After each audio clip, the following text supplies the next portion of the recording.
le Seigneur Jésus-Christ, tunashukuru tena mara nyingine Bwana Yesu Kristo, le maître des temps et des circonstances. mwalimu ya mambo, mwalimu ya yote. Il a permis que nous soyons encore là par devant vous ce soir. Anaruhusu ya kwamba tukue tena mbele yenu idioni. Et je remercie aussi notre pasteur. Nashukuru tena mchungaji wetu kwa kunipatia bahati ya pili ya kwamba nikuwe tena mara nyingine mbele yenu. Merci à mon pasteur. Asante kwa mchungaji wangu. Merci, comme je le disais, que en principe c'est lui qui allait tout faire. Ni sababu ningeanza kusema ni yeye angepasha kufanya kitu chochote. Enfin, il a prévu que nous puissions aussi parler à sa place. Kwa lakini anaruhusu ya kwamba tuseme nafasi yake. Merci aussi d'être là. Asante na kwenu njoo kuwa hapo. Vous êtes venus pour écouter la parole de Dieu. Njoo kwa kusikia neno la Bwana. Sans tarder, je vais vous prier de vous lever. Bila kuponda wakati nitaomba msimame juu. Nous allons prendre notre écriture traditionnelle. Tutaenda kubeba handiko yetu ya zoezo. Joël chapitre 2 verset 28. Yoeli sura pili mstari wa 28. Après cela, kisha ile je répandrai mon esprit sur toute chair. Tenda kuzambiza roho yangu pa mwili yote. Vos fils et vos filles prophétiseront. Watoto wenu watenda kutabiri. Vos vieillards auront des songes et vos jeunes gens des visions. Wazee watapata mandoto, tena vijana watalota, wataona. Merci. Veuillez vous asseoir. Asante, mupata kuikaa. Que le Seigneur ajoute la bénédiction à la lecture de sa parole. Bwana aongeze baraka kuusomi wa neno wake. Je vais prier le Seigneur. Na nitenda kuomba. Notre Père céleste, le Dieu créateur de l'univers. Tu as créé le cosmos. Tu as créé le ciel et la terre. Ce soir, tu as permis, Seigneur, que nous soyons encore ici dans ce sanctuaire pour que nous puissions communier autour de ta parole, Seigneur. Nous avons besoin de ton assistance du début jusqu'à la fin. Tout esprit contraire à l'action du Saint-Esprit, nous les paralysons au nom du Seigneur Jésus-Christ. Que le Saint-Esprit soit le seul maître de cette réunion ce soir. Père, ceux qui sont venus avec les fardeaux, ceux qui n'ont pas la joie, ceux qui n'ont plus d'espoir, pendant qu'ils seront en train de manger cet agneau, Seigneur, qu'ils sentent qu'il y a quelque chose qui se produit dans leur vie, Seigneur. Que les rétrogrades reviennent vite que possible, Seigneur. Le Dieu de William Branham, mon prophète. Le Dieu de Baroti Kassongo, mon patriarche. Le Dieu de Richard Lelobandi, mon ancien. Cet après-midi, j'ai besoin de toi. Que tu parles à ton peuple, Seigneur. Que tu te manifestes dans toutes choses. Pour la gloire du Père. Écarte-moi du chemin. Fais de moi ce que tu veux. Je m'attends à ta conduite. Pour la gloire du Père. Parce que le peuple est dans l'expectative. Viens leur parler. Au nom béni du Seigneur Jésus-Christ. Et bénis nos frères et sœurs qui nous suivent en direct, Seigneur, de partout où ils sont. Dieu de grâce. Que la puissance du Saint-Esprit que tu vas libérer ici, que cette puissance ne garde jamais la distance, mais partout où ils seront, et qu'ils soient connectés et remplis de ta grâce, de ta puissance, même s'ils sont malades, qu'ils reçoivent la guérison, que nous puissions entendre des témoignages dès ces moments, quand j'avais entendu la parole, au moyen de l'internet, le Seigneur m'avait délivré. Je crois de tout mon cœur que tu vas le faire, au nom du Seigneur Jésus-Christ. Amen. Amen. Merci. Asante. Que le Seigneur vous bénisse. Bwana abariki. Je vais évoluer. Taendelea. Merci. Que Dieu bénisse. Asante, Mungu abariki. Nous allons essayer de rester dans la thématique. Tutaenda kupima kubakia paka mwili hakili moja. Je suis en train de contrôler quelque chose pour que je puisse atteindre la cible. Naenda kuchunguza kitu fulani ya kwamba nipate pa kifukuzio. Et mon souci est que un fils ou une fille de Dieu puisse me saisir. Kwa lakini nia yangu ni mtu wote apate kunisikia mzuri. Qu'il me saisisse très bien. Anipate kumzuri kabisa. Et voilà pourquoi nous contrôlons l'onction. Kwa nini tunaenda kuchunguza upako? Et je crois que à un moment donné, Nabini kwa wakati fulani nous allons les libérer. Ndio tutawachilia.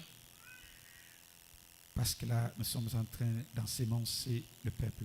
Kwa lakini pale tunaenda kupanda mbeko ndani ya taifa. Très bien. Ndio, Parce asante. que il va s'agir, et il s'agit du Saint-Esprit. Kwa lakini ni maneno ya Roho Mtakatifu. Comme je le disais hier. Savele nilisema jana. Le Saint-Esprit est une promesse faite à l'épouse. Kwa lakini Roho Mtakatifu ni malako yenye balipatia wale balalaka bibi harusi. Et c'est notre promesse. Nayo ni malako yetu. C'est une promesse qui nous appartient. Kwa lakini ni hadi yetu. Très bien. Asante. Et je m'en vais rapidement, je n'ai pas le temps à perdre aujourd'hui. Naenda haraka kwa lakini sina wakati ya kupotesha. Je vais continuer dans cette même perspective d'idées. Kwa lakini tendelea paka mwi hakili moja moja. J'étais en train de lire dans Que faut-il pour mener une vie chrétienne. Nilianza kusoma katika mahubiri inabidi nini ndio kuishi maisha ya Kikristo. Le point 26. Kwa lakini nota yake 26 alinéa 5. Kwa mstari wa 5 le prophète dit ceci. nabii anasema hivi. Mais ils ont coupé la ligne de vie.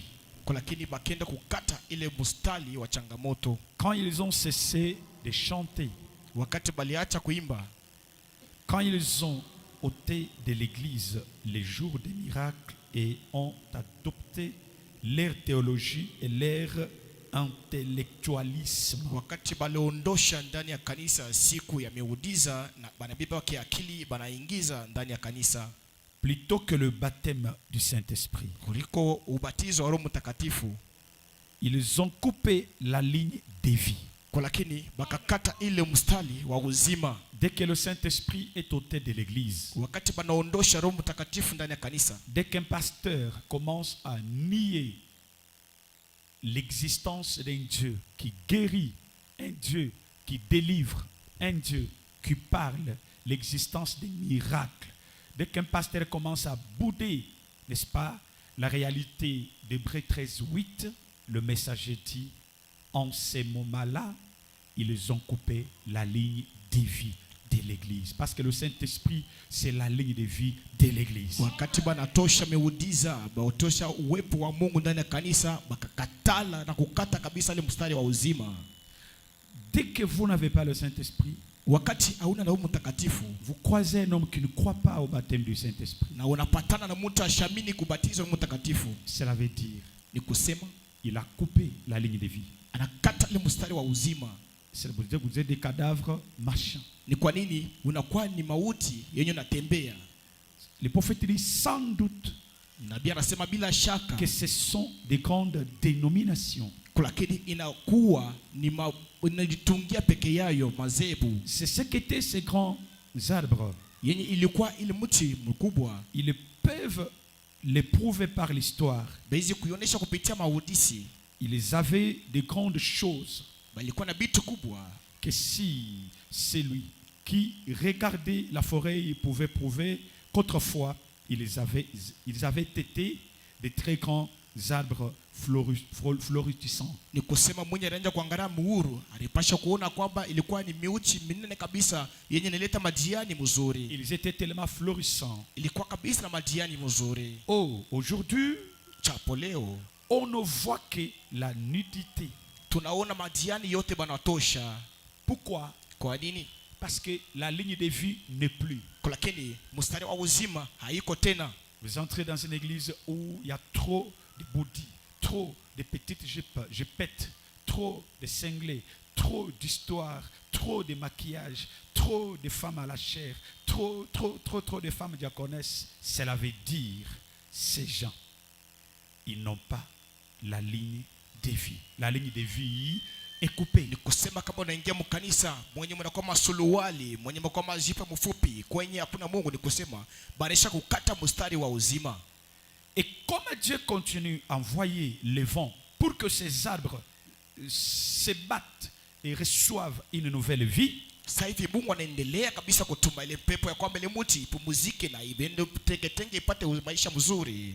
Quand les arbres poussent, wakati miti inaota, que peuvent-ils faire? inaweza kufanya nini? Juste émettre un son lugubre. Ndio kusema kuleta kwa kelele kazuri kabisa pembeni. Et bien, vizuri. Je vais le dire à cette assemblée. Tenda kusema kwa hii makutano. Si quelqu'un assiste à ces campagnes de guérison, kama mtu anakuwa kwa ile makutano ya matunzo, il sera aussitôt excommunié de cette communauté. Naye batamondosha kabisa mwile makutano. Un petit prédicateur avec plus d'intellectualisme qui n'a de bon sens pour le contrôler. Kwa lakini mubidi kidogo mwenye anakuwa na mambo ya akili yake yenye anana akili mzuri ya kuichunguza. Il se tient là, anasimama pale en smoking, se plie et disant Amen, bukuchekelea na kusema amina, comme un veau frappé de crampes. Sa inakuwa sa ile kondo kubwa yenye banapika kabisa. Et puis il cherche à placer cela.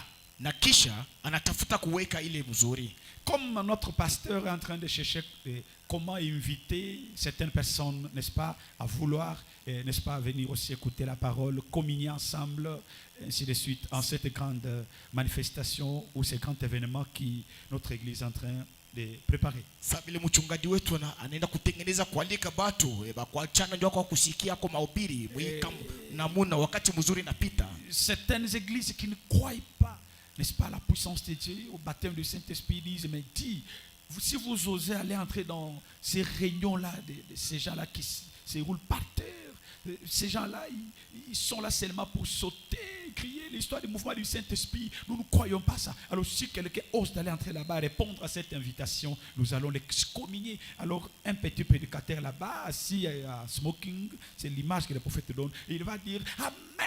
Alors il soutient ce pasteur rétrograde qui interdit aux croyants de ne pas aller assister dans une réunion du Saint-Esprit comme celle-ci. Sasa hivi kama unapatana na wale watu abamini kubatiza Roho Mtakatifu, batakwambia ushende kwa wale watu benye banaenda kuzunguka kama bulongo banaluka luka, msiende, kama mnaenda tutakuondosha mkanisa yetu. Et il dit Amen. Kisha kasema amina. Alors le prophète dit donc, et puis il cherche à placer cela, na nabii anasema wanatafuta kuweka ile cette interdiction là, kwa lakini ile kukataza kule la place du Saint-Esprit. Parfois chez Roho Mtakatifu, le messager dit, muleta habari anasema ça ne se fera jamais. Haitafanishika kamwe. Le plan éternel de Dieu pour le salut de son peuple, kwa lakini matengenezo ya Mungu ya wokovu ya taifa yake. Je reprends. Naenda kwa Nzulula. Le plan éternel de Dieu pour le salut de son peuple, kwa lakini matengenezo ya kanuni ya Mungu ndio wokovu ya taifa yake, c'est le Saint-Esprit. Kwa lakini ni Roho Mtakatifu. Tu ne me donnes pas un amen du Saint-Esprit. Unipatie amina Roho Mtakatifu. Donne-moi un amen de la Pentecôte. Unipatie amina ya Pentecoste. J'aime prêcher avec vous. Kwa lakini napenda tuhubiri pamoja. Donc il faut que tout ce que vous allez faire ce soir, yoyote tafanya magharibi, il faut que ça soit le mouvement de la Pentecôte. Ikwele mtengeneziko wa Pentecoste. Même votre amen doit être un amen de la Pentecôte. Hata amina yako inapaswa kuwa amina Pentecoste. Même le cri que vous allez, n'est-ce pas, laisser entendre, hata lalamika wenye utalalamika, ça doit être un cri de la Pentecôte. Inapaswa kuwa lalamika wa Pentecoste. Parce que le prophète dit, kwa lakini nabii anasema le plan éternel de Dieu pour le salut de son peuple, matengenezo milele ya Mungu ndio wokovu ya taifa yake. Pas un plan temporaire, aina ya wakati kidogo, mais c'est un plan éternel. Ya milele. Il dit que le plan éternel, matengenezo milele, le plan éternel, matengenezo milele, de Dieu pour le salut de son peuple. ya Mungu ndio wokovu ya taifa yake. Est-ce croyez-vous que vous êtes un peuple de Dieu? Eti mnaamini mko taifa Mungu? Vous croyez que vous êtes un peuple de Dieu? Eti mnaamini mko taifa Mungu? Très bien. Si vous Dio. croyez que vous l'êtes, donnez-moi 3 amen. Kama mnaamini mko taifa Mungu, mnipatie amena 3. Merci. Ndio. Très bien. Maintenant écoutez le plan de Dieu pour vous. Hasa sikieni matengenezo ya Mungu juu yenu. Pour votre salut. Ndio wokovu yenu. Pour le salut de Jéhovah Jireh. Ndio wokovu ya Oaire. Pour le salut du peuple de Dieu. Ndio wokovu ya taifa Mungu. Dieu a un seul plan éternel. Kwa lakini Mungu ako na matengenezo moja milele. Le messager dit que c'est le Saint-Esprit. Mleta habari anasema ni Roho Mtakatifu. Il n'y a pas autre chose que le Hakuna Saint-Esprit. matengenezo ingine. Très bien. Ndio. Il continue. Anaendelea. C'est le Saint-Esprit dans l'église. Ni kusema Roho Mtakatifu ndani ya kanisa. Des hommes et des femmes nés de nouveau. Banamuke na banaume benye kuzaliwa upya. Conduits par le Saint-Esprit. Na benye kongozewa kwa Roho Mtakatifu.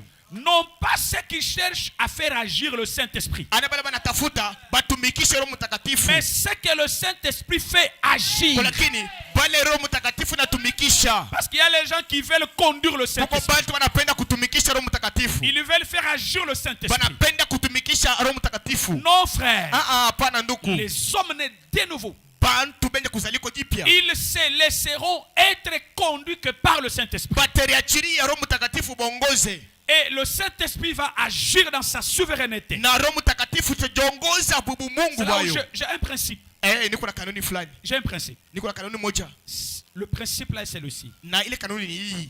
Le prophète dit, Nabii Dieu anasema n'est pas un petit garçon de course. ana mtoto kidogo wa kukimbishana mbio. Dieu n'est pas un petit champ de chasse. Kwa lakini Mungu ana kaimbo kulumbata nako. C'est un père Yeye ni baba éternel, wa milele, souverain kwa lakini mwenye dans sa manière d'agir.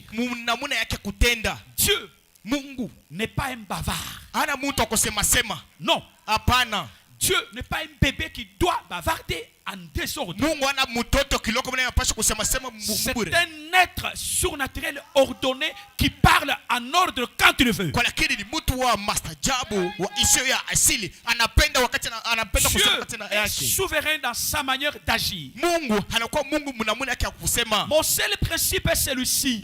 Kanuni yangu hii ni hii. Si Dieu n'a pas à dire, Kama Mungu ana na ya kusema, je vais me taire.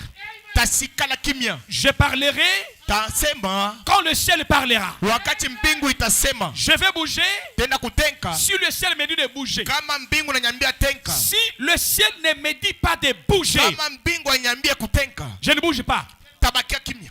Mais j'ai les dons. Kwa lakini na zawadi, Je suis un vase. niko Je kiombo. ne peux jamais faire agir le Saint-Esprit Siwezi qui est mon propre gré. kutumikisha Roho Mtakatifu mvile mimi Et napenda. vous non plus ne le faites pas. Na mwe msifanye tena vile. Parce que Dieu Mungu ne soutient jamais les enthousiasmes yeye charnels. ashende kusaidia ile mafurafura. Dieu n'est pas dans les enthousiasmes Mungu ana vile charnels. bimafura bya bure. Dieu est derrière les hommes commissionnés. Mungu ako nyuma ya watu wenye anatuma. Et quand il parle, Wakati anasema cela veut dire ni kusema Dieu leur a dû de parler et ce qu'ils ont dit sera des na impacts. Mungu anaenda kusema na bila atasema bitakuwa na La matokeo. parole d'un homme ouin ordonné, ça ne peut jamais échouer. Kwa lakini neno ya mtu mwenye kupakaliwa mwenye kutumiwa Mais ce qui haitashindwa. peut échouer, ce sont les enthousiasmes humains. Kenye kinaweza kushindwa ni ile mafuraha ya wanadamu. Jéhovah Jireh tabernacle. Yowaili maskani. Laissons l'ange tranquille. Kwa lakini muache hii Ne le huru. forçons pas à Kwache parler. malaika huru, usimutumikishe. Ne le forçons pas à danser. Usimusukume ya kwenda kucheza. Le prophète dit, Nabii anasema tout ce qu'il fait,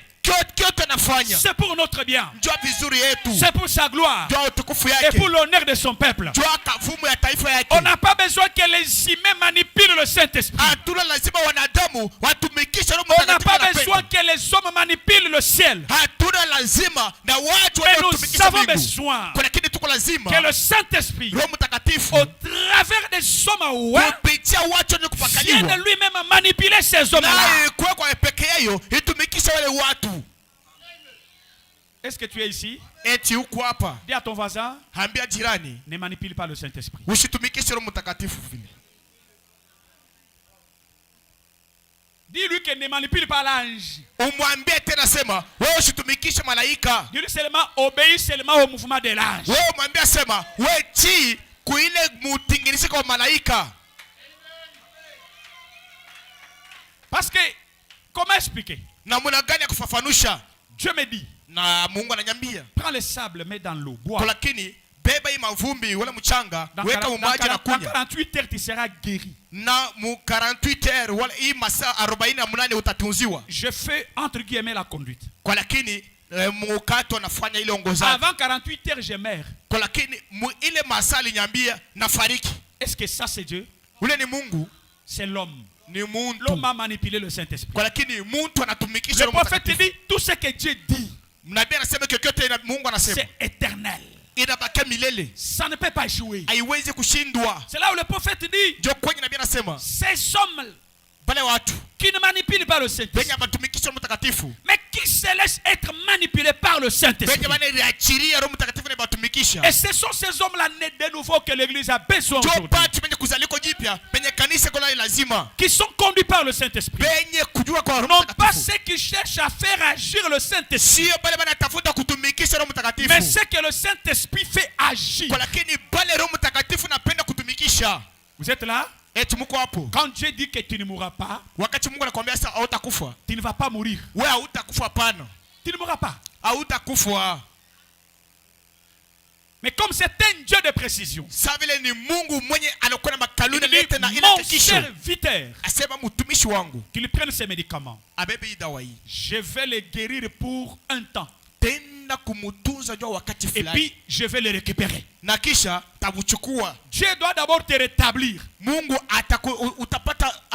pour sa gloire, parce que ce n'est pas un menteur. Et par la suite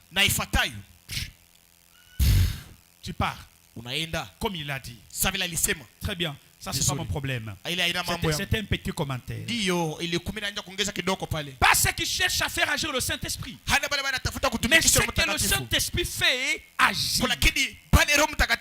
Vous savez, la chose qui rend l'église froide, lourde, c'est quoi? La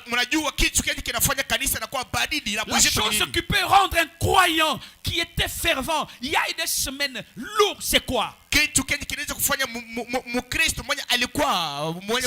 il tombe sur une fausse prophétie. Le prophète dit qu'une fausse prophétie refroidit la véritable foi. Ça paralyse l'église. Cela, on ne peut pas faire agir le Saint-Esprit. On doit laisser le Saint-Esprit nous faire agir.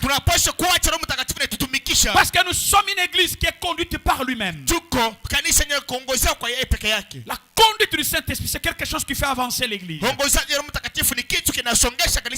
la conduite, il y a la victoire. Dans la conduite, il n'y a pas les échecs. Josué contournait les murs de Jéricho de la manière que Dieu l'avait dit. Et à la 7e tour, crier. Il y a quelque chose quand on crie sous l'onction. Il y a quelque chose quand on crie. Les murs de Jéricho étaient tombés. La conduite de Dieu n'échoue jamais. Au moins la conduite humaine. Très bien. Le messager continue. Je suis dans question-réponse.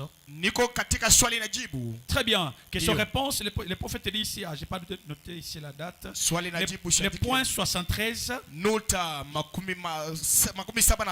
n'ai pas bien saisi, je crois. Le point 73, je n'ai pas donné la date ici. Je vais vérifier la date. Parce qu'il y en a beaucoup. Avec ma machine, je n'ai pas bien noté. Mais noter d'abord ces paragraphes. J'ai noté ici avec précision les paragraphes. J'ai oublié. Très bien. Je prends une partie, le prophète dit. Et aujourd'hui, Beaucoup de gens considèrent le baptême du Saint-Esprit et disent que c'est un non-sens. Lakini watu mingi wanabeba Roho Mtakatifu wanasema haina na maana yayo. Et pourtant, Na kisha ils sont justifiés. banasabie waki Ils sont sanctifiés. na banatakasiwa. Mais ils disent, Lakini wanasema oh, ce sont des histoires, ces sottises. ni maadisi bitu buchafu. Ils prêchent la repentance dans l'église. Wanaenda kuhubiri kukiri ndani ya Il kanisa. amène l'église, il dit repentez-vous. Les gens sont sanctifiés, ils sont justifiés. Mutubu wengine wanasabia Il watu. amène les gens aux eaux de baptême, ils sont baptisés, ils sont justifiés, sanctifiés. Wanaita watu kumaji batizo, banasabia waki Et quand banatakasiwa. on arrive au baptême du Saint-Esprit, ils disent, Wakati tunafika batizo wa mtakatifu nasema c'est du non-sens. habina na namuna yayo. Bien aimé, Kasema tu n'es pas encore arrivé. au yafike Tu es justifié, unasabia waki sanctifié. unatakasiwa. Oui. Ndiyo. Le baptême du Saint-Esprit, c'est quoi? Ubatizo wa mtakatifu ni nini? C'est le remplissage, être mis à part pour le service de Dieu. Ni kusema ujazwa na kuwekea pembeni njoo kazi. Tu peux être sanctifié, justifié si tu n'es pas baptisé du Saint-Esprit. Unaweza kutagusabia waki unasaki kama La ubatizo wa même mtakatifu. mondanité pour laquelle tu t'étais repenti, ya et moi là, va encore retourner en ton fois 1000. Kile kidunia unaenda kutubu kitarudia tena mia kwa mia kwa La mia. seule chose qui freinera la mondanité dans l'homme, dans une femme, dans l'église, il n'y a que le baptême du Saint-Esprit. Kitu kia upekee kinashimamisha kidunia ndani ya mtu ni mpaka ubatizo Roho Mtakatifu. Le prophète dit, Nabii anasema le Saint-Esprit Roho Mtakatifu est comparable à un grand bulldozer de Dieu. kwa lakini inafanishana Bilzoder, mtu wa nguvu kabisa wa Mungu. Kiko saki mazembe, Wewe ile comme mazembe. le grand tracteur, Tracteur. n'importe quel arbre devant le mazembe, Hata mchikani mbele ya ile chuma. n'importe quel bâtiment, même s'il est construit en matériaux durables, Hata kibumbashi kani kama ibo na maibwe. dès que le tracteur vient, Wakati kimazembe kinakuya, il se tient là, kinashimama pale. il se pose au pied de cet arbre. Kinashimamia paka kumikulu ya ile mchi ile.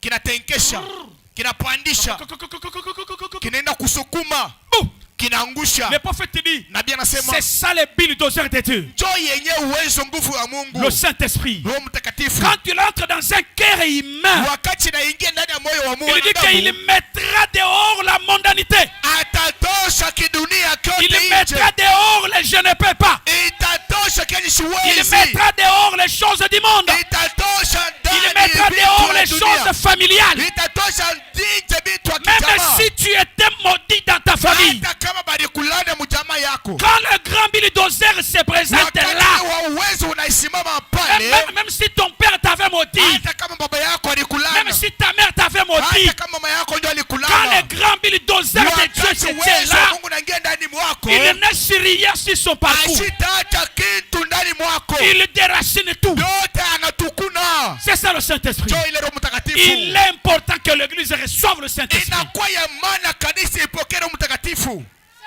Ndio. Le Saint-Esprit nettoie l'église. Roho Mtakatifu jo yenye Le inasafisha Saint-Esprit kanisa. donne la beauté à l'église. Kwa lakini inaleta burembo kwa kanisa. Je ne parle pas de la beauté extérieure, Mimi sema burembo ya mais la nje. beauté intérieure. Burembo ya Le ndani. caractère de Jésus. Kwa lakini ni Le burembo ya caractère Yesu. du ciel. Yenye kwa Et le mbingu. prophète dit, Nabii une anasema fois reçu le Saint-Esprit, kwa wapokee Roho Mtakatifu. vous serez égal à Jésus. Wewe utapatana na Yesu. Et vous allez poser les actions comme Jésus. Wewe utafanya mambo Et vous sa allez Yesu. penser comme Jésus. Wewe utawaza sa Vous Yesu. allez parler comme Jésus. Utasema sa Yesu. Et tout le monde verra Jésus par vous. Watu wote wataona Yesu Et vous wako. allez dire comme Pierre, Paul a dit, ce n'est plus moi qui vis, Ana mimi ndio ninaishi. mais ça c'est Jésus qui vit à moi. Kwani Yesu ndio anaishi ndani Et mwangu. moi et Jésus, Kwa na Yesu nous sommes devenus un. tunakuwa kimoja. Quand vous recevez le Saint-Esprit, Wakati unapokea vous Roho Mtakatifu, devenez égal à Jésus. wewe unakuwa mwenye fafa moja na Yesu.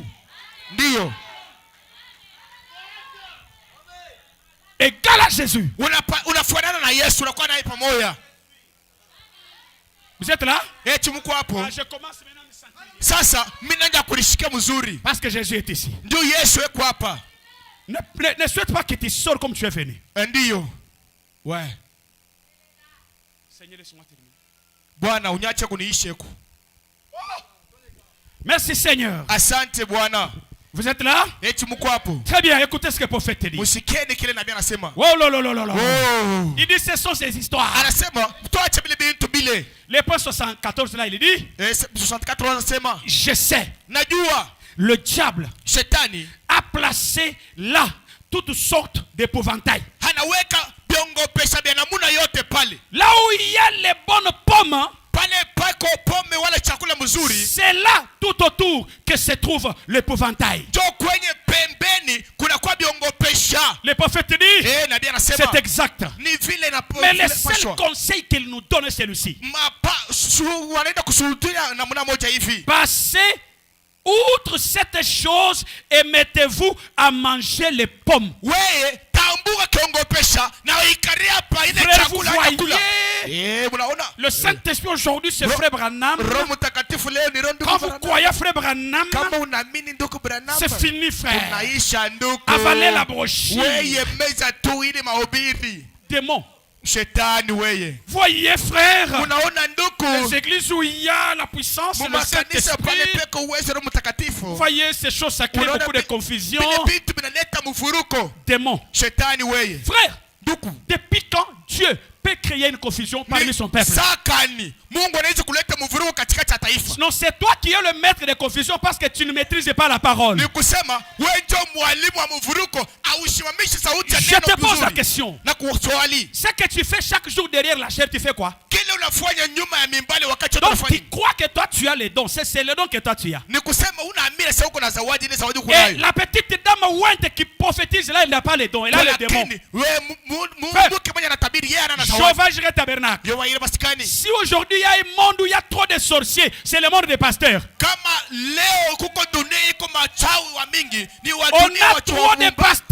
trop de pasteurs sorciers dans la chair. Trop de pasteurs magiciens. Je voulais que ma voix soit entendue par un certain pasteur qui m'écoute à la ligne maintenant. Pasteur, laisse la sorcellerie.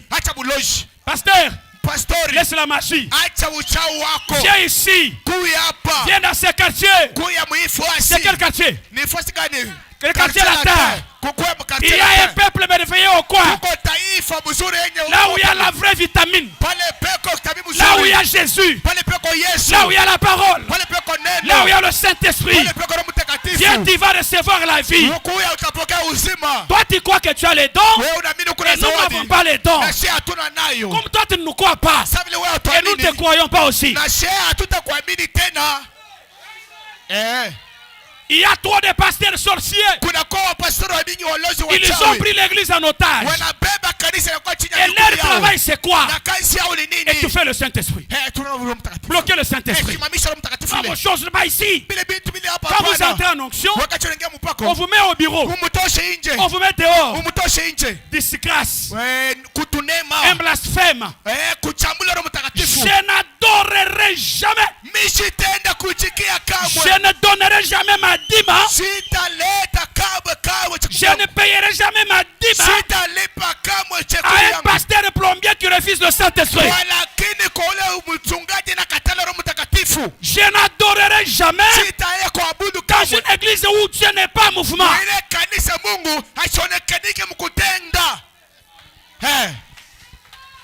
Le prophète dit, il dit que Seigneur Jésus, le maître de ma vie, ce matin je me sens si heureux et savoir que nous pouvons sentir ta présence au milieu de nous. C'est ta présence qui nous réjouit et qui nous bénit et qui nous donne l'assurance que nous sommes dans le vrai.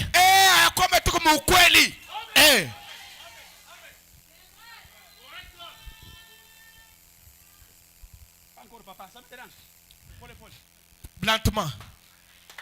Ouais. Vous êtes là? Seigneur, laisse-moi prêcher. J'ai envie de prophétiser.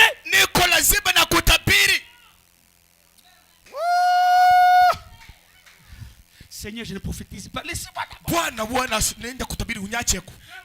Nous aimons ce Dieu. Le Dieu de Baruti. Le Dieu de Charles. Hey. Mungu wa Charles. Il est le Dieu de grâce. Mungu wa de grâce Chimanga. Hey. C'est ça l'épouvantail. Non, voyez. Voyez donc ces gens-là, voyez. Les prophètes appellent ça l'épouvantail. Prenons un exemple. Le cultivateur a fait son champ de maïs. Il constate que chaque soir, il y a les oiseaux qui viennent picoter les riz. Qu'est-ce qu'il va faire? Il va fabriquer quelque chose qui ressemble à un être humain. Alors il va prendre une grosse tête, alors il va exposer ça juste au milieu du champ. Il dit comme les oiseaux viennent picoter ces côtés, je vais placer cet épouvantail là. Et quand le vent souffle, ça va du côté où le vent va. Donc les oiseaux quand ils regardent, ils pensent non, le propriétaire du champ est là. Ils viennent à 12 heures. Ils viennent à 14 heures. Ils viennent à 20 heures. Il constate que est toujours là. Le propriétaire du champ est là. Les oiseaux vont partir. Un oiseau malin. Il dit attends. Ce monsieur ici. Donc il sache à quoi. Apparemment, même que j'avance d'abord. L'oiseau vient. Quand l'épouvantail fait, l'oiseau aussi fait. L'épouvantail fait. L'oiseau fait. Ça fait encore. L'oiseau fait encore. Quand ça fait l'oiseau va prendre le bec. Sasa ndeke atabeba ile mdomo yake. Anatwanga pale. Anatenkesha.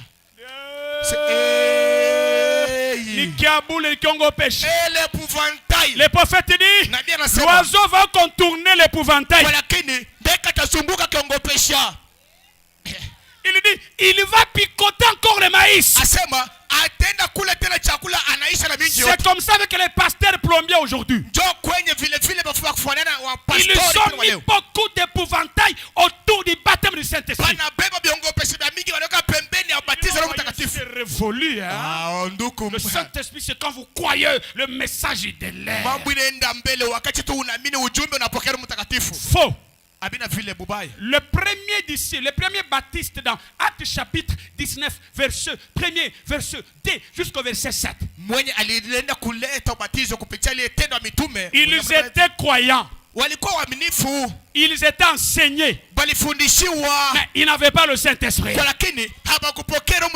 Paul vient leur poser la question. Et vous là? Vous parlez trop. Vous avez trop de citations. Vous avez trop de versets. Avez-vous déjà reçu le Saint-Esprit après avoir écrit? Le prophète dit on ne reçoit pas le Saint-Esprit quand on croit. C'est après avoir écrit. Le fait de croire les brochures, ça ne vous donne pas le Saint-Esprit. La preuve que vous croyez véritablement, Dieu va sceller cette chose par le Saint-Esprit. On reçoit après avoir cru. Frère, il y a les homosexuels qui croient les brochures. Ils sont assis dans les églises.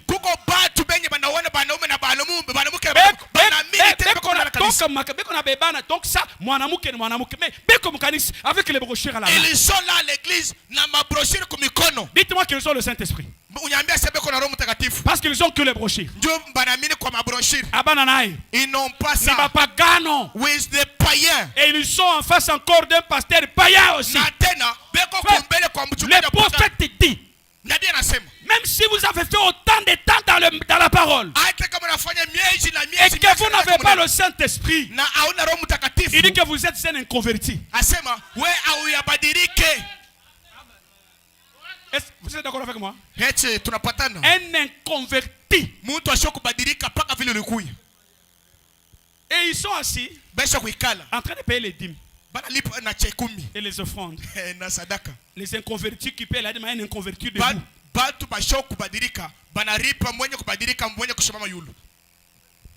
Dieu vous bénisse. Mungu abariki. J'étais en Israël. Israeli. Et puis de là, nous sommes allés à Capernaum. Wakati tunafika pale Kapernaum Et nous avons vu le merveille. na tunaona vitu vizuri.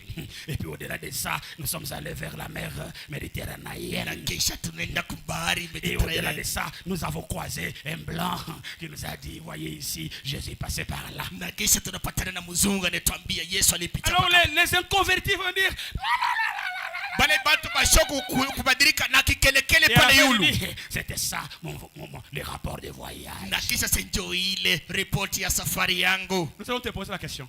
Est-ce que tu Notre argent que tu as dépensé là, sasa franga yetu combien utakupatia? d'âmes as-tu gagné à Christ? Unawina manafsi ngapi kwa Kristo? Combien de malades ont-ils été guéris? Ni bagonjwa ngapi balitunziwa? Combien de Safari yako. dévoilements que le Saint-Esprit a fait? Ni bitu gani Bwana anafumbula mwile safari yako? Aucun.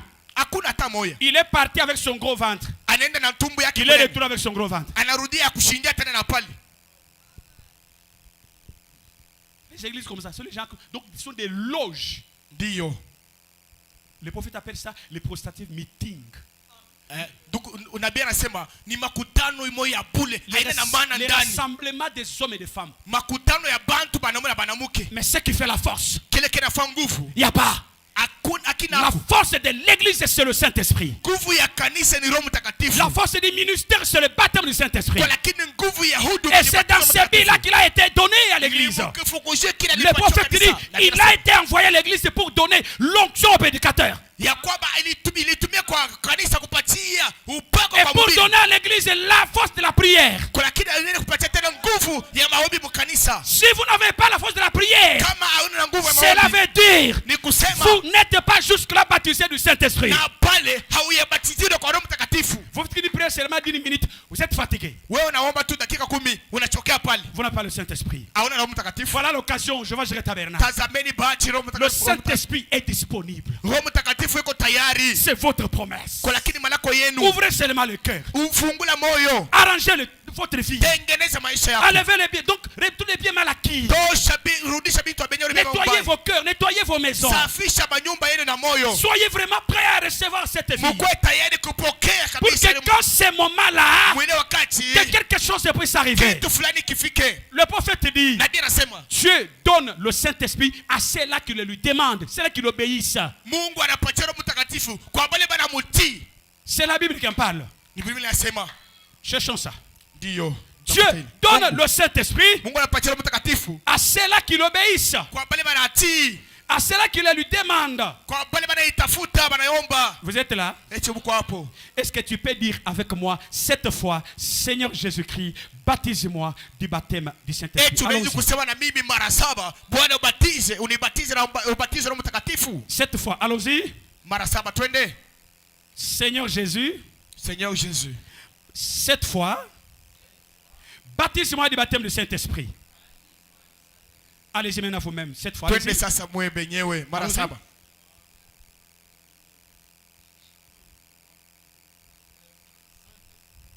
Si tu es Allons-y.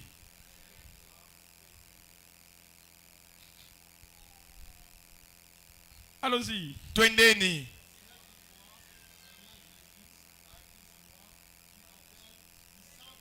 Encore. Twende tena.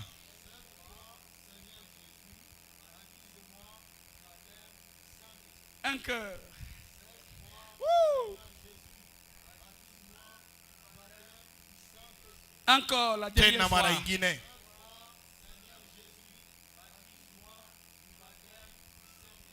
Que Dieu soit béni. Bwana. Est-ce qu'on peut acclamer le roi des Eti rois? unaweza kushangilia kabisa. Merci. Ndio. Écoutez ce que la Bible dit. Sikieni kile Biblia inasema. Je suis dans Actes des Apôtres. Kwa lakini niko mu matendo ya utume. Actes des Apôtres, je crois chapitre 5. Matendo ya utume na mimi ni sura yake ya 5.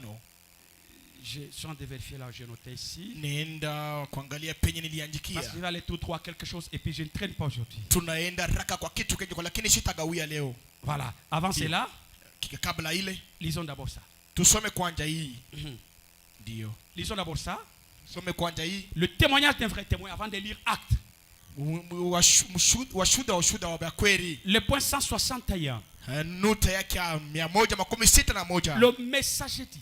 muleta habari anasema laissez simplement la puissance d'en haut venir. Mwacheni tu uwezo wa mbingu, ni kusema Elle prendra soin d'elle-même quand elle viendra. Itachukua safi peke yayo wakati itakuja. Ndio.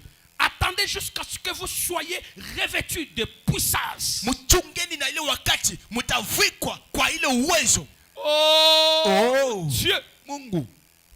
Pourquoi les gens ne peuvent-ils pas le voir? Kwa lakini watu hawezi kuiona. Ce n'est pas une simple adhésion à une église. Kwa lakini haina kile fulani kwa kanisa fulani. C'est attendre une puissance. Ni kusema kuchunga uwezo. Attendez jusqu'à ce que vous soyez revêtus de la puissance d'en haut. Chungeni na ile wakati mtavikwa na uwezo wa juu. Jehovah Jireh vient à l'église pour chercher le baptême du Saint-Esprit, mais il rentre, il ne manifeste pas la soif et la faim, l'attitude de quelqu'un qui a besoin du Saint-Esprit. Yowairi na kwa mkanisa ndio kupata Roho Mtakatifu wanarudia na haoneshe ile hali ile hatua ya mtu kuna lazima. Dans sa maison, il est sur son lit. Kwa lakini muile nyumba yake aisha kulala pa kitanda lo akimia. Il mange du 1er au 30. Unakula mwanzo mpaka na mwisho ya mwezi. Ne pouvez-vous pas faire comme la sœur Loïs? Kwa lakini hauwezi kufanya sawa ile dada Loïs. Il a jeûné pendant 3 jours. Mwenye hakaomba basi siku 3. Attendant ce qu'elle reçoive le baptême du Saint-Esprit. Mwenye kuchunga kupokea Roho Mtakatifu. Mais ils attendent le Saint-Esprit. Kwa lakini wanachunga Roho Mtakatifu. Ils sont distraits. Beko benye kulengama. Attendez jusqu'à ce que vous recevrez cette puissance. Car je vous l'enverrai. Elle est une promesse de Dieu. Et je l'enverrai. Je veux rendre témoignage. Lui, lorsqu'il viendra, il rendra témoignage. Car il ne parlera pas de lui-même, mais il parlera de moi. Le prophète dit Amen. Le point 151. Il nous renvoie dans Luc 24, 49. Et à la fin de son ministère, lorsque son ministère terrestre était terminé, il a dit dans Luc 24, 49, voici j'enverrai la promesse dont des témoignages ont parlé. J'enverrai la promesse dont Esaïe a parlé.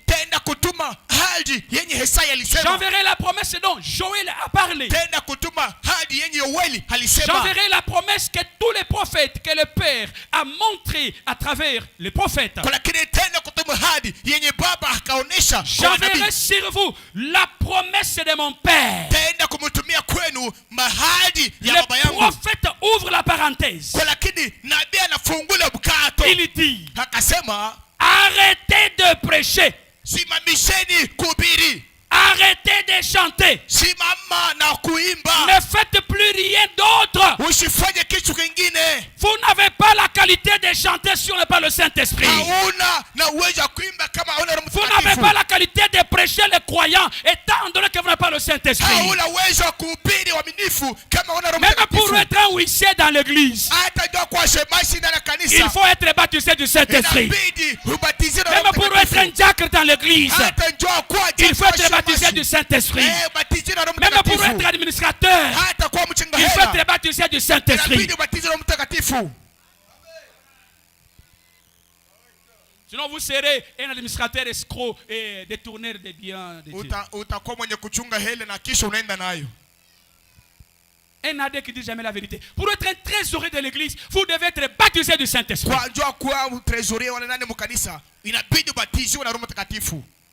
Vous savez pourquoi il y a trop de poisons dans les églises? On pose la question, de quoi est-ce que le pasteur, de quoi est-il mort? Non, il a été empoisonné par son proche. C'est parce que son proche là n'a pas le baptême du Saint-Esprit.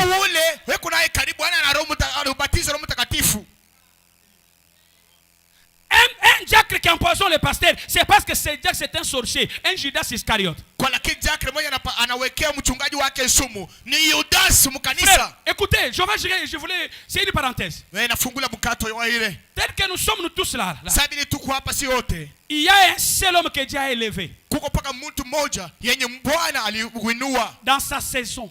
muwakati yake. Et Dieu n'élève jamais deux personnes dans la même saison. Mungu asiwezi kuinua watu wawili muwakati moja. Alors nous tous quand nous sommes là, Wakati watu tuko hapa, la manière que Dieu va bénir cet homme-là dans sa saison, namuna yenye Mungu atabariki yule mtu mna wakati ce n'est yake. pas de la même manière qu'il va bénir les gens qui l'entourent. Haina munamuna yenye tabariki watu Nous wanamzunguka. allons bénéficier les miettes. Siye ni tutenda kuria kutupaka Mais tuachishi l'homme loko. qui mange beaucoup, c'est celui qui est déjà élevé dans sa saison. Mungu anakula vya mingi ndio Mungu mtu mwenye bana Écoutez un anabariki. conseil sage. Sikieni En shauri tant que kabisa. prophète de Dieu, je le parle. Vile nabii wa Mungu anasema On ne combat jamais quelqu'un dans sa saison. hawezi kumbanisha mtu mwakati yake. Ne tuez pas celui qui est dans sa saison. Wacha kuchukumashi mtu mwakati Ne yake. parlez pas mal des cieux dans sa saison. Usiseme mubaya mtu mwakati yake. L'homme qui est dans sa saison, Mtu kama wakati yake. sa vie est contrôlée par celui qui l'a élevé. Maisha yake wanachunguza kwa ule anamuinua. Si vous engagez la guerre avec celui qui est dans sa saison, kutafuta bukovi na ule mtu c'est la guerre que vous engagez contre le vent. ni kusema unafaa bukovi na mpepo. Okokufa na souci. Utakufa na mania ya mingi. Lui va prospérer. Yeye ataendelea. Parce qu'il est dans sa saison. Yeye kwa wakati yake. Dès que nous découvrons que Dieu a élevé notre frère, Wakati tunapata Mungu anainua ndugu il yetu. dit, ah mes amis, venez. Marafiki mkuye. Venez les chantres, Mkuye. venez les jacques, Mkuye venez les washemashi. huissiers, Washemashi. venez les muscataires, Mkuye venez mahubiri. Tertel, Mkuye les vases, fulani. venez. Soyons là. Mkuye, tukuye hapa. Soutenons cette chose. Tusaidieni hiki kitu hiki. En soutenant l'homme dans sa saison, Mkusimamisha kusaidia et mtu. Dieu nous bénira aussi chacun sa saison. Naye Mungu atatubariki wakati Dieu ne mwingine. bénit pas deux personnes dans la même Mungu saison. asibarikake watu wawili wakati moja. Je sais que c'est dur, Najua kwamba ni ya nguvu. mais c'est la vérité. Kwa lakini ni ukweli. Ndio. Si vous êtes d'accord, dis à ton voisin, Oyoki, Kama uko mupatano na mimi, ambia jirani wako, est-ce unashikia? on a fait semblant pourquoi? Pourquoi tu fais semblant? Sumambieko. Dis-lui. Parce que on a chikia. Est-ce que tu as entendu hein? Je vais dire, c'est quoi votre problème? Yo hili ni nini mambo yenu? Moi, ce qu'on m'a dit là chez nous, Ndio leo ananiambia kule kwetu. c'est pas ce que je vois ici. Abini bili bali nyambia abini bili naona. Qui vous a envoûté? Ni nani animvuta hivi? Donc vous êtes là. Muko hapo hii. Moi, je n'aime pas les gens comme ça. Watu wa hivi oh. Ah! Est-ce que tu peux t'élever? Eti unaweza kushimama. Cherche seulement trois personnes. Wewe tafuta tu bantu tatu. Tu les embrasses. Unebapokelea tu. Tu leur dis, Unebambia. je vous aime comme ça. Mimi nimupenda hivi. Trois. Je n'ai pas dit deux. Trois. Usiseme bawili hapana, tatu. Tatu. Trois. La réunion. Donc, tu l'embrasses, l'embrassement du Saint-Esprit. Ni kusema unamupokelea na mapokeleo Roho Mtakatifu.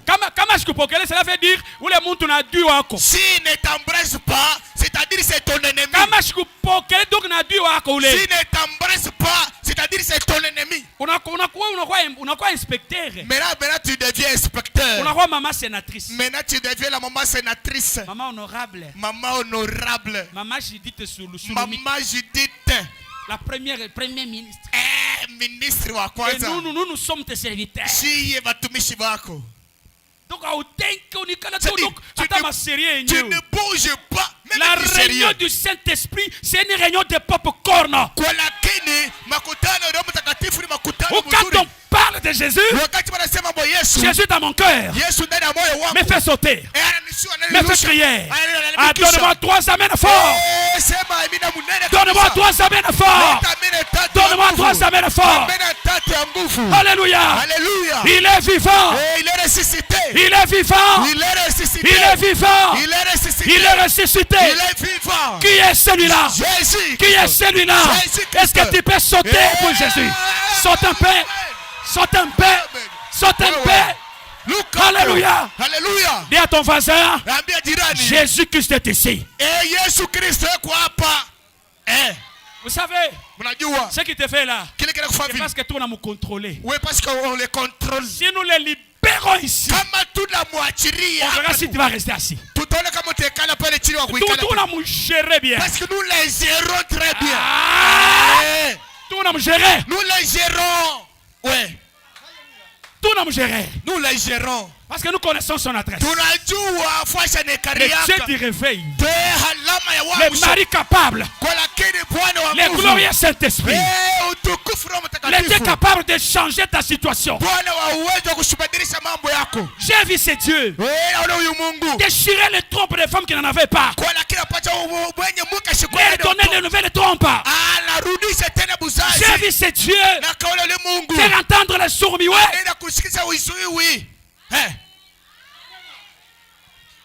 C'est Dieu a changé le sexe d'un enfant dans le ventre de sa mère.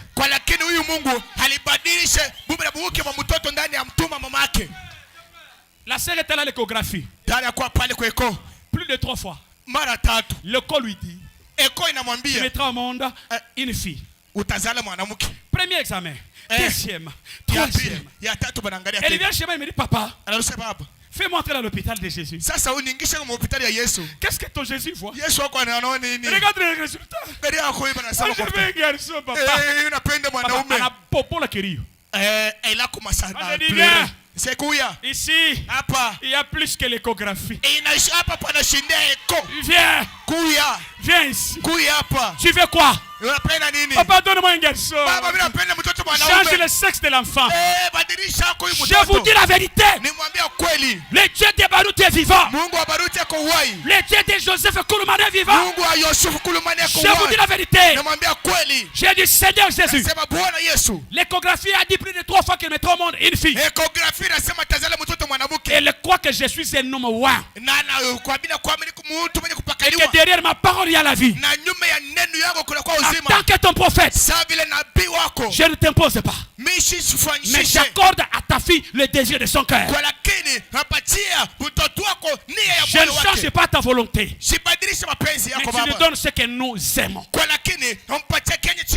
Donc change le sexe de l'enfant au nom de Jésus-Christ. J'ai dit va chercher l'autre habit. Frère, nous sommes déjà à 8 mois. Je ne parle pas de 6 mois, 8 mois. 1 mois plus tard. Kapata kanari. La bombe. Anazala mwanaume. Elle a mis au monde un garçon. La sœur dit c'est impossible. J'ai dit le docteur Jésus est capable. Il est merveilleux. Il entre là où les humains ne peuvent pas entrer. Même si on t'avait déjà lié par la sorcellerie, il y a une puissance plus que la sorcellerie. C'est le nom de Jésus-Christ. La puissance du Saint-Esprit. C'est une puissance qui libère les gens. Mais pendant que je vous parle là, cette puissance est à moi. Pendant que je vous parle là, cette puissance est dans ces salles. Quelle que soit ta situation, quel que soit ton problème est petit par rapport à celui qui est déjà ici. Ta maladie est petite, ton blocage est petit, ta situation est petite. Crois-moi de tout ton cœur, tu ne vas pas quitter ce bâtiment avec ton problème. Ainsi dit le Seigneur. Je le déclare ainsi. Reçois la solution au nom de Jésus.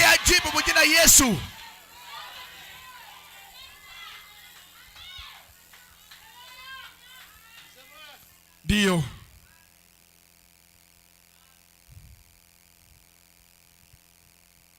Merci Seigneur. Asante Bwana. Alléluia. Alléluia. Le Seigneur. C'est ma Bwana. J'arrête de chanter. Nasimamisha kuimba. Je veux que tu me remplisses du Saint-Esprit. Napenda unijaze na Roho Mtakatifu. Seigneur, Bwana, j'arrête d'être huissier. Nasimamisha kwa shemashi. Je vais aller voir mon pasteur ce soir. Papa, je dépose. Je n'ai pas le Saint-Esprit. Le prophète dit, un travail que vous faites sans le baptême du Saint-Esprit, c'est un travail vain. Et vous ne serez jamais récompensé. Parce que celui pour qui vous travaillez, il ne vous connaît pas. Et vous le faites que pour le pasteur. vile vile tena wachungaji. C'est là il y a toujours des problèmes dans tout ce que vous faites. Ndio kwenye kunaleta maneno kubili Parce que mnafanya. vous le faites en dehors de la volonté de Dieu. Étant donné que vous n'avez pas le Saint-Esprit. Mnafanya nje mapenzi ya Mungu ile wakati huyapata Roho Mtakatifu. Arrête d'être huissier. Simamisha kwa Arrête washirika. d'être chantre. Simamisha kwa Arrête imba. d'être jeune ministre. Simamisha kwa Il dit non, mhubiri. papa, je sens. Tu sens quoi? Est-ce que Baba. tu as croisé l'ange? Baba. Qu'est-ce qu'il t'a dit? Mimi nashikia, unashikia nini? Si unapatana malaika. Il Kitu dit gani non, nikwambia? il m'a parlé dans la maison des dons. Il dit quitte là-bas. Bali niambia Quitte là-bas. zawadi. Toka pale, toka. La première expérience, Ujuzi wa kwanza c'est face à face. ni ndani wako peke yako. Toi avec le Seigneur. Wewe peke yako na Tes Bwana. bouches à l'oreille. Wewe masikio kwa Qu'est-ce qu'il kinywa. t'a dit? Anakuambia nini? Est-ce qu'il est dans ton cœur? Eti eko ndani ya moyo wako. Est-ce qu'il est dans ton cœur? Eti eko ndani ya moyo wako. Est-ce qu'il est dans ton cœur? Eti eko ndani ya moyo wako. Demande à Dieu le Saint-Esprit ce soir. Omba Mungu kwa Mungu Roho Mtakatifu magharibi. Il dit Père, Mwambie Baba, donne-moi le baptême du Saint-Esprit. unipatie ubatizo Roho Mtakatifu. J'en ai besoin. Niko nayo lazima. Vous êtes là? Eti mko hapo. Il dit que j'en ai besoin, Seigneur. Simwambie sema Baba, hapa sasa niko na lazima. Je le veux. Niko na naitaka. Viens me remplir du baptême du Saint-Esprit. Kuya unijaze na Roho Mtakatifu. Luc chapitre 11 verset 13. Dit, Luc- soyez debout s'il vous plaît. Je Luc- termine. Luka 11. Soyez vous s'il vous prie.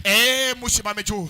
La Bible dit, Biblia inasema si donc méchants comme vous l'êtes, kama hivi watu makanisa limuko. vous savez donner les bonnes choses à vos enfants. Mnajua kupatia watoto ni vitu vizuri. À combien plus forte raison le Père Céleste donnera-t-il le Saint-Esprit à ceux qui le lui demandent? Mara ngapi Baba wa mbingu anapatia Roho Mtakatifu kwa benye wanaiomba. On donne à celui qui demande.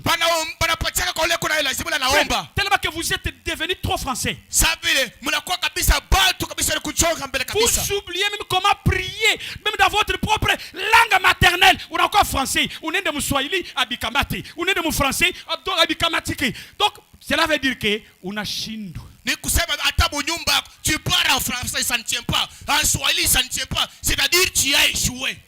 Oh Dieu, Eh, oh Mungu. Dieu, oh Dieu, Oh, Mungu. Saint-Esprit, Eh, oh Dieu, Roho oh Dieu Mtakatifu. de grâce, le Dieu de Branham. Mungu wa Branham. Il a fait quoi? Anafanya nini? Dieu attend qu'elle lui demande. Mungu anapenda umuombe. Seigneur Jésus, Bwana Yesu. mon pasteur m'a prêché. Mchungaji wangu Mon anahubiri. cœur est convaincu Moyo wangu unaenda kwa que je suis vide. ya kwamba hamna Je kintu. n'ai pas le Saint-Esprit. Sina Roho Mtakatifu. Le prophète dit, Nabii anasema tel que vous existez là, sasa vile mko hapo. quand Dieu vous a créé, Sasa vile Mungu au animomba. fond de vous-même, Ndani yenu tu. Dieu avait réservé une place vide. Mungu alichukua kafuashi kamoya Et kawazi. cette petite place-là, Ile kafuashi kawazi. il l'a réservée pour qu'elle soit remplie de quelque chose. Ikachunga kajaziwa na kitu fulani. C'est là où les autres sont remplis de la sorcellerie. Ndio kwenye pengine banajaza kale kafuashi. Les autres sont remplis des choses du monde. Pengine banajaza kale kafuashi na Mais quant kupita à la dunia. semence de Dieu, Kwa lakini kwa mbegu ya Mungu. le prophète dit, Nabii anasema cette place doit être comblée et remplie du ile Saint-Esprit. kafuashi inapaswa kujaza na Roho Mtakatifu. Et je vais vous parler, vous lire ça peut-être le vendredi ou le demain. Le prophète dit, Tenda kumsomea hiyo mkajilano jina si vous restez vide, kama unabakia sans être baptisé du Saint-Esprit, bila kupata ubatizo Roho Mtakatifu. vous êtes un lâche. Ni kusema kumuta kuachilia. Ce sont les lâches qui ne recevront pas le Ni Saint-Esprit. batu benye kuachilia, benye bezi kupokea Roho Mtakatifu. Regardez votre nature. Angalia baumbile Regardez yenu. votre attitude. Angalia mahali yenu. Notre pasteur se pomone. Kwa lakini Il mchungaji dit yote que ni Seigneur, je vais amener ton peuple pour la toute première fois au baptême du Saint-Esprit. Baba napenda kuleta taifa yako kwa mara ya kwanza kwa ubatizo Le Roho pasteur Mtakatifu. vient dormir seul avec son épouse ici. Kwa lakini mchungaji anakuwa kulala peke yake na bibi yake hapa Et quelques poignées de vases. na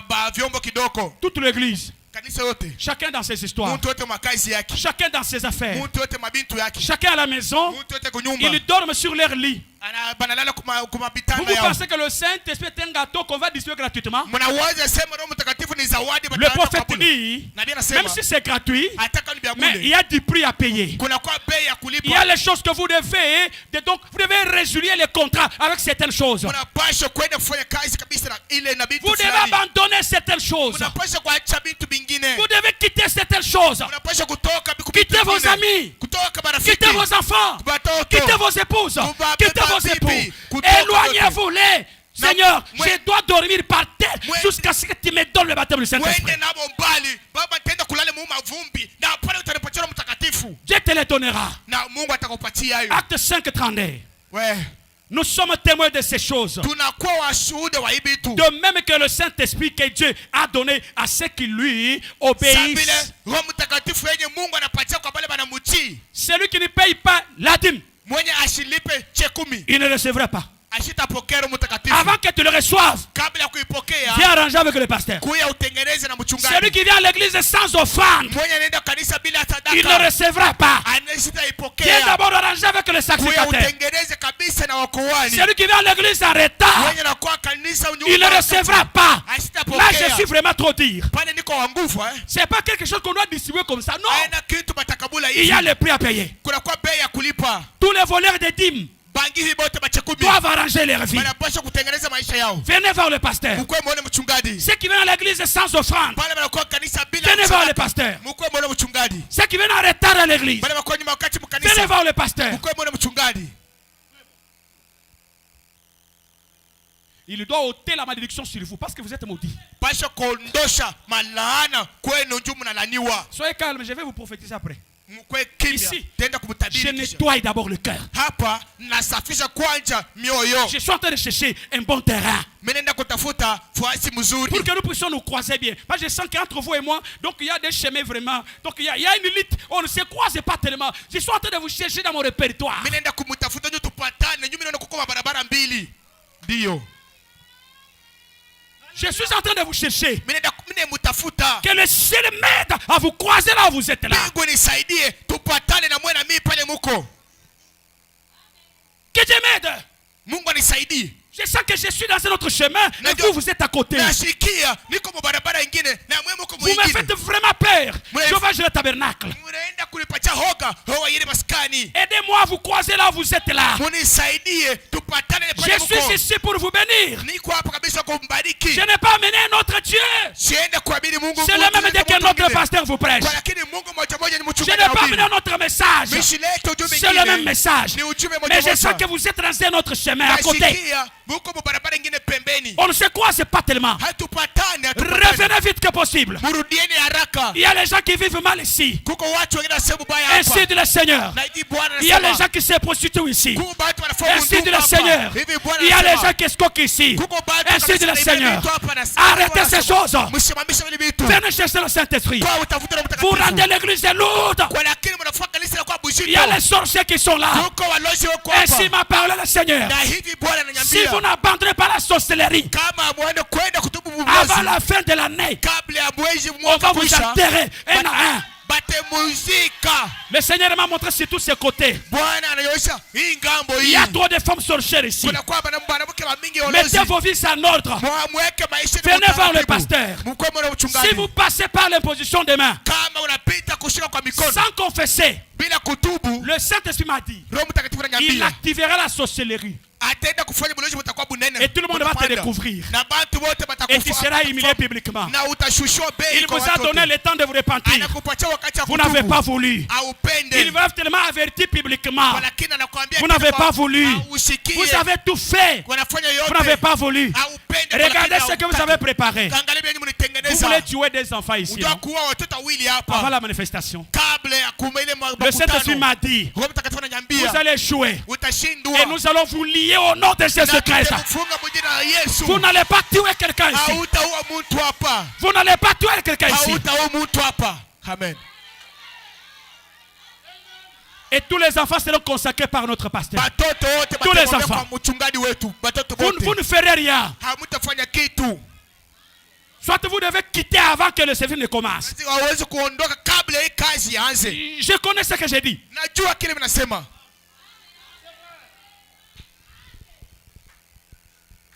Vous ne le recevrez jamais. Hautapokea kamwe. C'est là où le prophète dit, Kuna nabii anasema dans une église séduite par le monde, kanisa yenye kutongoza kwa dunia. le point 86 il dit, Nota yake 86 le anasema diable ne peut jamais recevoir le Saint-Esprit. Shetani hasiwezi kupokea Roho Mtakatifu. Un sorcier, c'est un Judas Iscariote. Kwa lakini mulozi ni Yudas Un Iskariote. sorcier ne le recevra Na jamais. mulozi hasitapokea Roho Mtakatifu. Abandonne la sorcellerie Acha mulozi bwako et tu auras le Saint-Esprit. na utapokea Roho Mtakatifu. Vous savez, frère, Najua ndugu, la sorcellerie aussi, mulozi nayo c'est une prédestination. ndio nayo ni malekeo. Vous êtes né pour être sorcier. Unazaliko tu njoo ukwe mulozi. Les sorciers ne se répandent jamais. walozi wao ndio kutubu ni Au maibwe moins la sorcellerie inconsciente. paka bulozi bwasho On kujua l'a envoûté, on l'utilise. Celui-là, dès qu'on prie sa part. Mais un sorcier né sorcier. Parce que Judas Iscariote, il n'était pas devenu Judas Iscariote en cours de chemin, mais il était né Judas. Il a grandi Judas. Il est mort Judas. Un sorcier ici, il est né sorcier. Il grandit sorcier. Il va mourir sorcier. Voilà. Vous donnez un travail inutile au pasteur. Moi, je chasse les sorciers. Munaenda kupatia mchungaji kazi ya bule tu. Qui vient et dit, papa, Siku ya baba. on a fait misère. Tu fais Allez. tu blagues. Out. Allez. J'ai fait une prière pour que Dieu te paralyse. Nafanya maombi Seigneur, ya Mungu akufanyia unakuwa ukafunga kasile. nkamba kama nikufa kakufwe. Liele, même si ça dit de mourir qu'il meurt. Katumbu kamuyale na maji. Oui, que son ventre soit gonflé un peu de Damu l'eau. ikaishe kakufe mhopital. Qu'il ait un peu l'ennemi. Allez, ukatoka mbele nje wewe. Sors d'abord dehors. Unaenda. Et tu pars. Un sorcier n'est pas notre ami. Muloji ana rafiki yetu. C'est notre ennemi. Ni adui. Laisse-moi griller sur toi. Tu es ici, c'est dans une mission. Hacha nikwambia kwa Mungu kutuma na mkazi Tu ne fulani. feras rien. Hautafanya kitu. Ici. Hapa. Tu n'as pas vu la fontaine quand tu es entré là. Tu n'as pas vu la fontaine quand tu es entré. Il y a une fontaine, tu n'as pas vu. Aone ile chemuchemu ila uioni. Le diable ne peut jamais recevoir le Saint-Esprit. Shetani asiwezi kupokea mtakatifu. Les prophètes disent, Judas Iscariote ne l'avait pas reçu. Judas Iscariote ashikupokea mtakatifu. Pendant que les autres sont allés attendre le Saint dans la chambre haute, lui n'était pas là. Wakati wengine wanaenda nyumba ya juu, yeye ashikuyeko. Il est mort avant. Na anakufa kabla. Il ne l'a pas reçu. Ashikuipokea. Et ce soir, Magharibi, ma prière maombi yangu. est que le Dieu de grâce Mungu wa de grâce quitte atoke. les brochures. Atoke ile mahubiri ya brochure. Qu'il quitte la Bible. Atoke mu Biblia. Qu'il quitte la photo. Atoke pa ile picha. Ça devient de l'histoire. Ndini maadisi. Qu'il devienne une réalité. Akwe wa kupapasa. Qu'il change vos vies. Abadilishe maisha yenu. Qu'il vous baptise de sa nature. Ambatize na mahubiri yake. Qu'il vous baptise de sa vie. Abatize maisha yake. C'est ce Dieu-là que moi je crois. Kwa lakini njoo le Mungu naamini. C'est ce Dieu-là que je crois. Njoo le Mungu naamini. C'est ce Dieu-là que moi je veux. Njoo le Mungu napenda. Un Dieu qui peut transformer quelqu'un. Mungu mwenye kubadilisha mtu. Un Dieu qui peut entrer dans un cœur humain. Il va s'installer et il change sa nature. Mungu mwenye kuingia ndani ya moyo wa mtu, anaikala na anabadilisha mahubiri Sans yake. le baptême du Saint-Esprit, mon frère, Bila batizo mtakatifu ndugu, vous êtes semblable à une bête. unafanana na wanyama. Je ne fais que vous répéter les promesses. Napenda mwene mrudilie hii malako. Demain, je vais toucher. Comment le recevoir? Kesho nitaenda kugusa namna gani ya kupokea hayo. Et vous donner les quelques raisons pour lesquelles les gens ne reçoivent pas le Na Saint-Esprit. kumupatia masababu fulani ili watu wapokee Roho Et je Mtakatifu. termine avec les effets qu'il apporte. 22 effets, 22 actions. Quand le Saint-Esprit vient dans le cœur humain, il apporte 22 actions. Na tenda kumaliza Je vais tout na ile terminer matokeo. demain. Tenda kumaliza na ile matokeo makumi mawili. Parce que le dimanche, on aura un service à caractère prophétique. Kwa lakini mjuma tutakuwa na ile kazi ile kufanana matokeo na Là où Jésus peut se sentir à l'aise. Penezi kunishika mzuri. Là où il peut marcher. Penezi Et il vous connaît, vous tous ici. Animujua mwebota hapa. Moi, je ne vous connais pas. Mishi mjui. Jésus vous connaît, vous tous. Yesu animujua mzuri. Et si nous prêchons le Saint-Esprit, Kama tunahubiri il faut que les gens voient le Saint-Esprit. inabidi watu waone Roho Mtakatifu. C'est pas un fait peint. Non, non, non, non. Haina moto ya Nous ne sommes pas les destinataires du Saint-Esprit. Kwa lakini je tunaweza kuleta Roho Nous sommes les Mtakatifu. praticiens du Saint-Esprit. Kwa lakini wenye kutumikisha Roho Mtakatifu. Haleluya.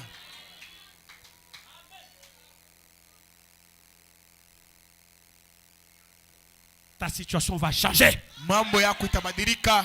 Nous allons parler. Tutasema Ça va changer. itaenda kwenda kubadilika. Je vais gérer. Yowaire. Crois-moi. Mwamini. Ta situation va changer. Mambo yako itabadilika.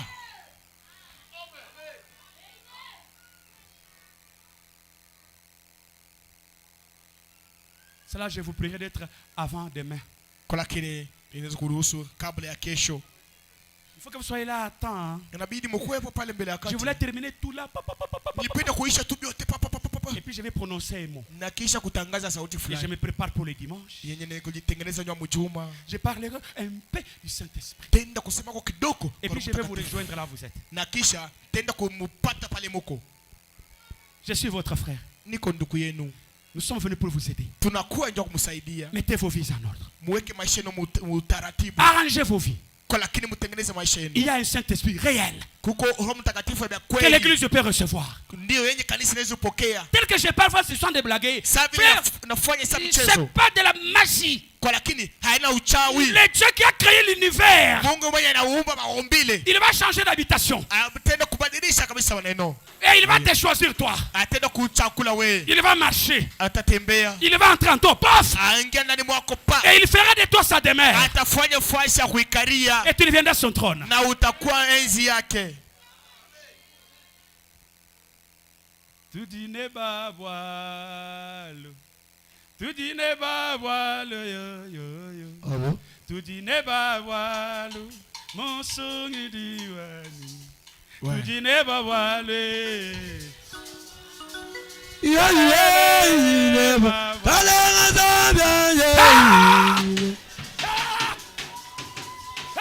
Zambi wachimanga yidine babwale Kalenga Zambia ye Kalenga Zambia ye Zambi wachimanga yidine babwale Hallelujah.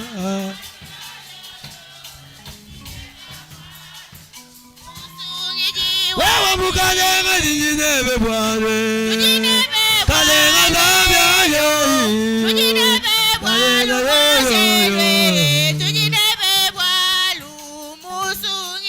Zambi wameshaka tujinebe bwane Kalenga Zambia ye Kalenga Zambia ye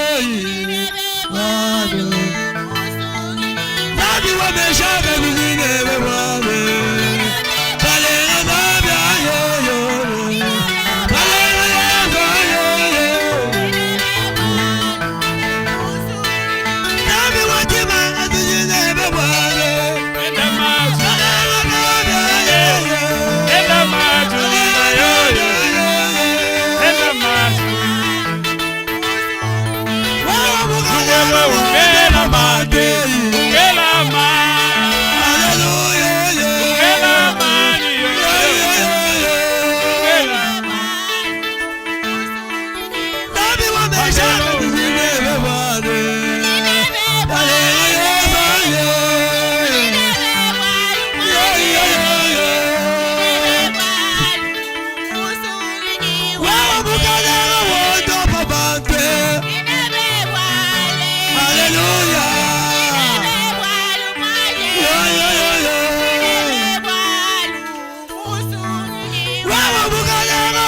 Kalelo, hallelujah.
Alléluia.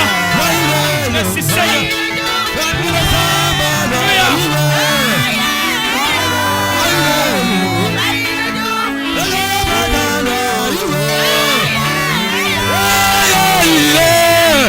Watimanga muteka pamesa kalema namyaye kena buwenu wa muchiboni kalenga Yesu wewe chilobo chimakira kalenga wali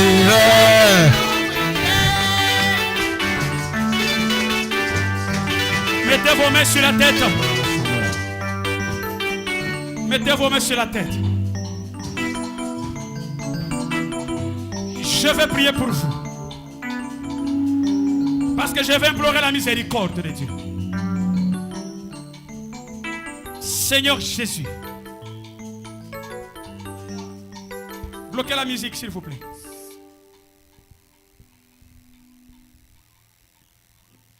Dieu de William Branham, mon estimé prophète, le Dieu de mon patriarche, Baruti Kasongo, le Dieu de Louis Charles Lobandi. Tu es le Dieu de Joseph Coleman. Le Dieu qui réveille. L'ange qui marche avec ses hommes. Et aujourd'hui, Seigneur, tu marches avec des grâces. Timanga. Il a fallu qu'il soit ici. Pour que nous tous nous puissions nous y trouver, Seigneur. Regarde le peuple à l'autel. Il a entendu ta parole en tant que ton serviteur. Avec un ministère prophétique. Pas comme celui de ton prophète, William Branham.